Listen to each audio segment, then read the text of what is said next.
According to spiritual revelations attributed to Padre Pio, there are signs, marks that distinguish those who have been touched by God in a special way. Marks that more often than not go unnoticed, even by the very people who carry them. Today, I need to tell you something that most people never stop to consider. 3 secret marks that, according to spiritual tradition and the teachings lived by Padre Pio, only the chosen ones possess. But here's what I need you to understand. These marks are not titles of honor. They are not privileges. Of course, they are responsibilities and many times silent crosses. And the third mark is the one that trips people up the most because it looks nothing like what you'd expect from God. In fact, most people spend years running from it without realizing it's the very sign they've been waiting for. Before we go any further, write in the comments right now, Lord, if I am chosen, guide my path, because this video may not have reached you by accident. And perhaps God is trying to show you something today. Padre Pio, known for his deep union with Christ, carried the wounds of Jesus on his own body, but he always taught that there are marks even deeper than those marks you cannot see with your eyes, but that reveal themselves in the soul. He used to say that God does not choose perfect people, but available souls. Souls that even when wounded keep seeking souls, that even when they fall rise again. And that is where the first mark begins. There is something you need to know about Padre Pio before we go any further. Not the version that exists only in paintings and prayer cards. The real man, the one who woke before dawn every single day, knelt on cold stone floors and spent hours in prayer before most people had even opened their eyes. The one who sat in a wooden confessional for up to 18 hours at a time, listening to the weight of human suffering, absorbing the pain of others as if it were his own.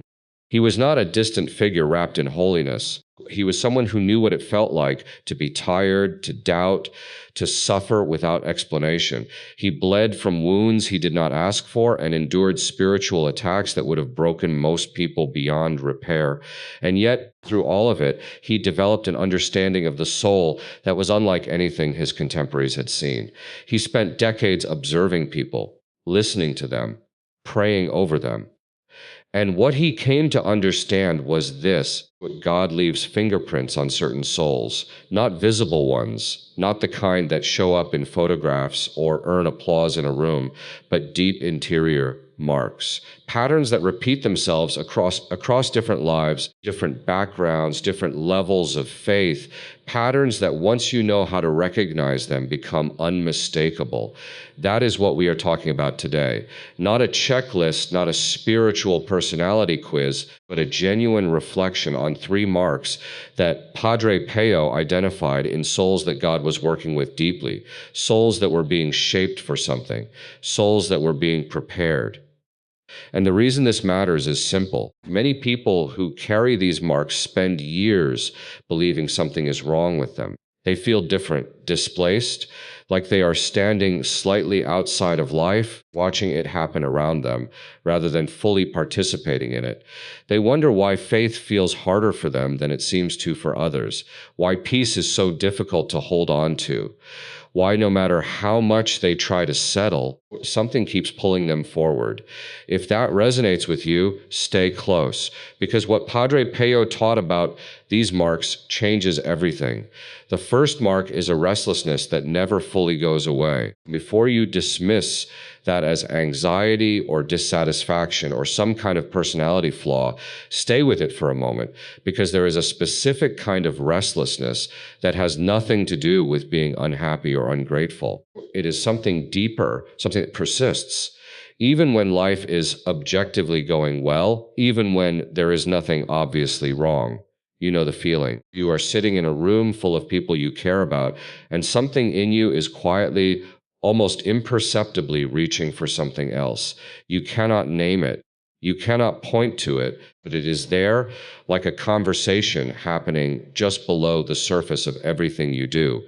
Like a frequency your soul keeps tuning into, even when the rest of you is trying to focus somewhere else. Augustine described it in a line that has outlasted centuries. Our heart is restless until it rests in thee.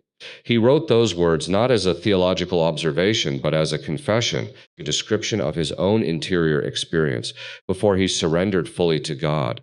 And Padre Pio, who knew Augustine's writings deeply, used to say that this restlessness was not a sign of weakness in a soul. It was a sign of origin, a reminder that the soul came from somewhere beyond this world, and that it knows on some level it cannot articulate that it has not yet arrived home. Think about what that means for a moment. The very thing that makes you feel out of place, the thing that keeps you from being completely satisfied with the surface of life, the thing that makes you reach for more, even when you have enough. That thing might not be a problem to solve, it might be a compass. Padre Pio used to say that God does not leave souls he is marked alone. He disturbs them not cruelly, not arbitrarily, but with purpose. He keeps them slightly off balance in the world because he does not want them to mistake the world for their destination. He keeps the hunger alive because the hunger is what keeps them moving toward him. A woman once came to Padre Pio deeply troubled. She told him she had tried everything.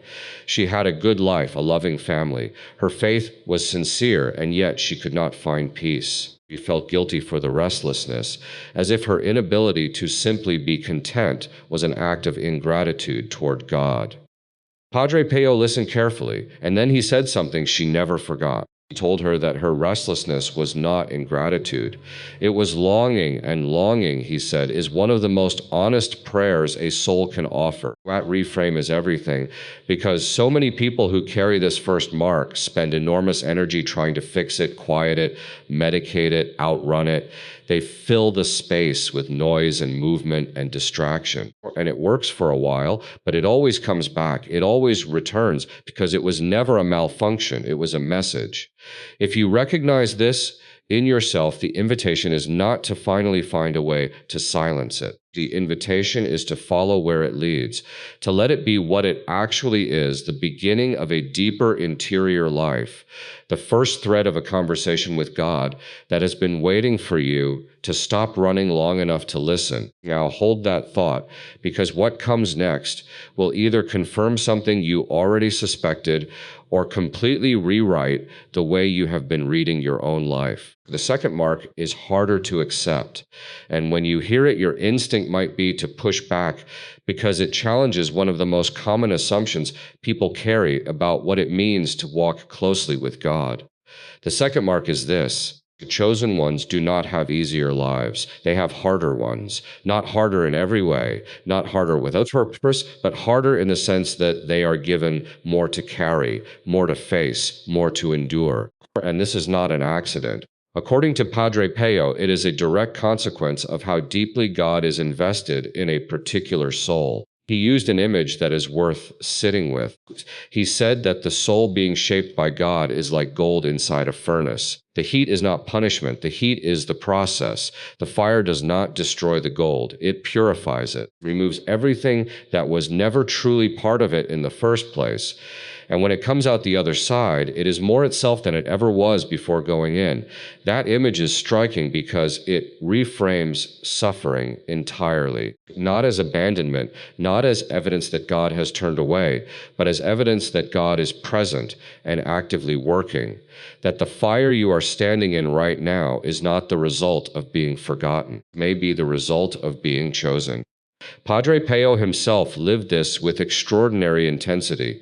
He endured physical suffering that lasted for decades. He faced accusations from within the church he loved. He was forbidden at various points from saying Mass publicly, from answering letters, from exercising his ministry. He was investigated, doubted, and misunderstood by people who should have been his allies. And through all of it, he did not interpret those trials as signs that God had stepped back.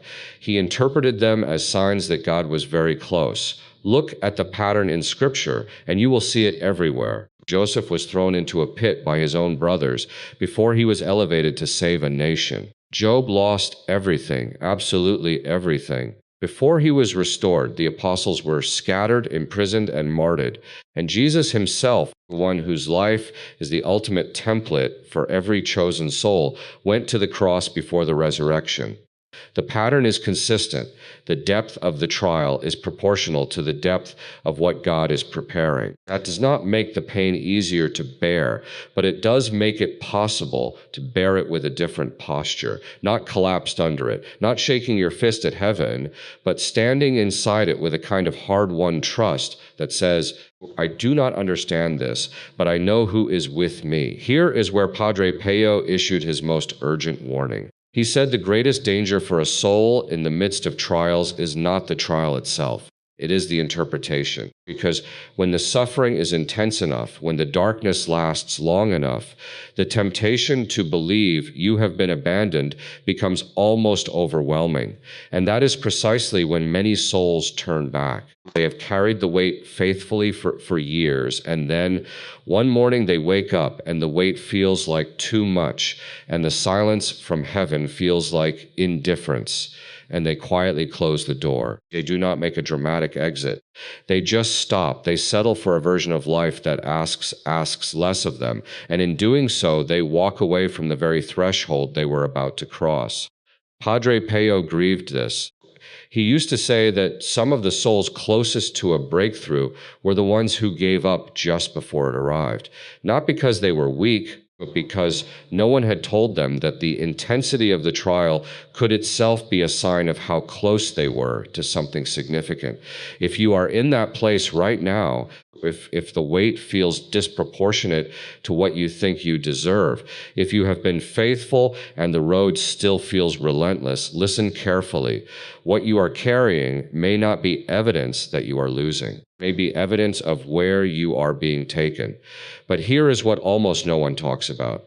What happens to the soul that does not just endure the trials, but falls in the middle of them, wanders, walks away entirely? What does Padre Pio say about that soul? That is the third mark, and it may be the most quietly devastating thing he ever taught, because it is the mark that belongs not to the strong ones. It belongs to the ones who failed, who left, who by every visible measure seem to have lost the thread completely. The third mark is the inability to stay away. This is not about people who never struggled. This is about people who struggled deeply, who walked away, who at some point decided that faith was too demanding or too confusing or simply too painful to maintain, who lived for a period outside of it genuinely, not just going through motions, but actually setting it down and walking in a different direction, and who came back anyway, not because someone pressured them, not because circumstances forced them, but because something inside them refused to let the door close all the way.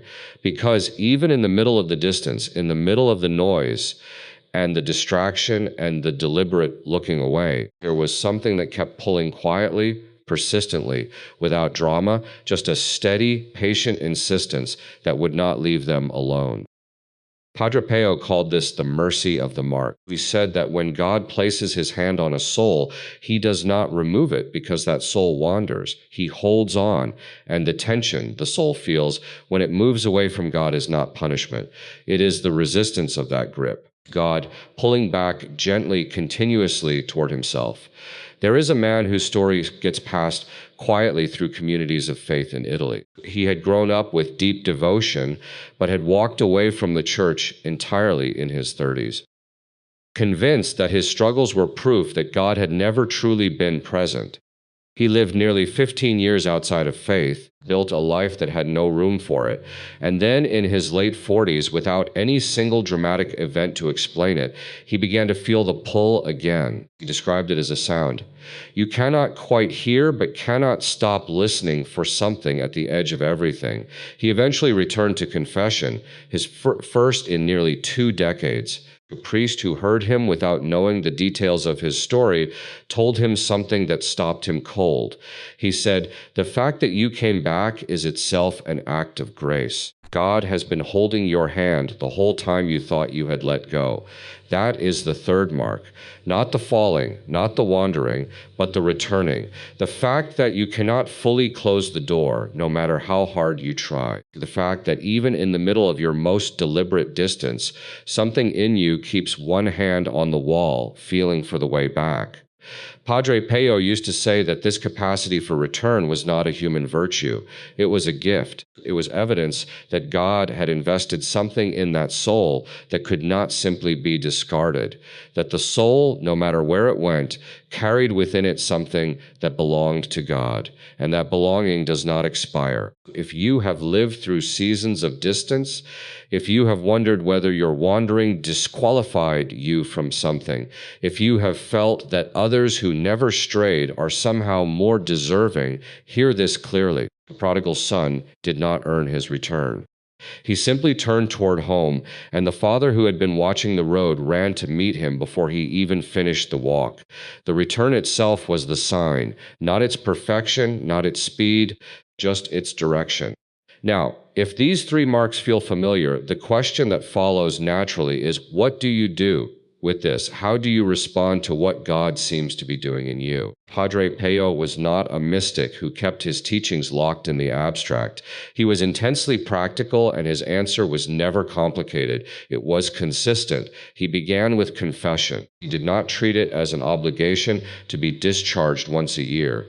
He treated it the way a person who has been walking through mud treats a basin of clean water, with relief, with gratitude, with urgency. He believed that the soul accumulates weight it cannot always see, and that the confessional was placed where that weight was not just acknowledged, but actually lifted. We spent more hours in that small wooden box than almost anywhere else, because he had watched again and again what happened to a person on the other side of genuine confession. They walked in bent. They walked out straight, not because they suddenly had easier lives, but because they could breathe again. He returned constantly to the rosary, not as a devotional performance, but as a lifeline. He held those beads so often that they wore smooth in his hands. The decades rubbed down to near silence.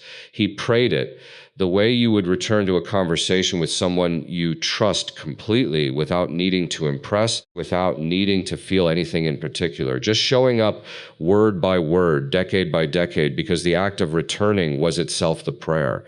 He told people who struggled with distraction not to be discouraged. He said that even a scattered rosary offered honestly was worth more than polished silence offered out of obligation. He spoke about the Eucharist in terms that were almost physical. He said that something real happened when a soul came to the table, something that operated below the level of feeling and did not require emotional confirmation to be true. He had watched people receive the Eucharist through tears, through numbness, through profound doubt, and he had seen in each of them, in the days that followed, a quality of endurance that could not be explained by willpower alone. He said once, "Stay close to the Eucharist, and you will find that God does not need you to feel his presence in order for his presence to be real." And he spoke about the home not as a superstition, but as a theology of space. He believed that the places where we actually live, where we argue and rest and raise children and face our worst moments, those spaces were not neutral. They could be given to God, or they could be left to drift. Crucifix on the wall was not decoration. It was a declaration. Holy water at the door was not ritual. It was a daily physical act of saying, this house belongs to someone. These small gestures of consecration, practiced faithfully, changed something in the atmosphere of a home, not always dramatically, but consistently, quietly over time. None of this is extraordinary. None of it requires a particular level of spiritual achievement or an unusual gift. It is available to everyone, and that Padre Pio would say is the entire point. The path for the chosen soul is not an elevated path. It is a faithful one. So let's bring this home. 3 marks: a restlessness that points beyond this world, trials that refine rather than destroy, and a capacity for return that no distance can permanently extinguish. None of these marks feel like gifts from the inside. They feel like burden, like confusion, like failure. And that perhaps is the most important thing Padre Pio wanted people to understand. The marks of the chosen often look from the inside, exactly like the marks of the lost. The difference is not in how they feel. The difference is in what they produce over time, because a soul that follows the restlessness finds eventually that it leads somewhere real. A soul that endures the trials without abandoning the journey finds on the other side a quality of faith that could not have been built any other way. And a soul that keeps returning, no matter how many times it has walked away, discovers that the distance was never as absolute as it felt, that the hand was always there, that it never let go. Padre Pio said this, and it is worth carrying with you. Pray hope and don't worry. Worry is useless. God is merciful and will hear your prayer. Not a promise of comfort without struggle, not a guarantee of a smooth path, but an assurance that the one holding the path is trustworthy, that the suffering has a shape, that the silence has a purpose, that the return is always possible.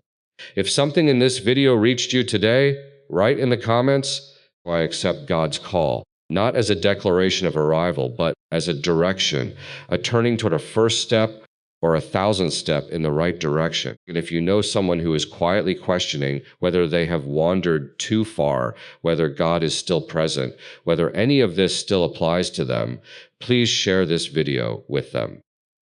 Not with a long explanation, just send it. Sometimes the most important thing a person needs is to know that what they are living has a name, that it has been lived before, that it is not the end of the story. The channel exists because people like you believe these conversations matter. If this video meant something to you, leave a like, share it with someone who needs it, and subscribe so you are here for what comes next. Every person you reach with this message is someone who may have been sitting alone with questions they have never heard answered out loud. Thank you for being here. Thank you for staying until the end. Remember what Padre Pio never stopped believing through everything he carried, that God does not begin a work in a soul and walk away from it halfway through. He finishes what he starts.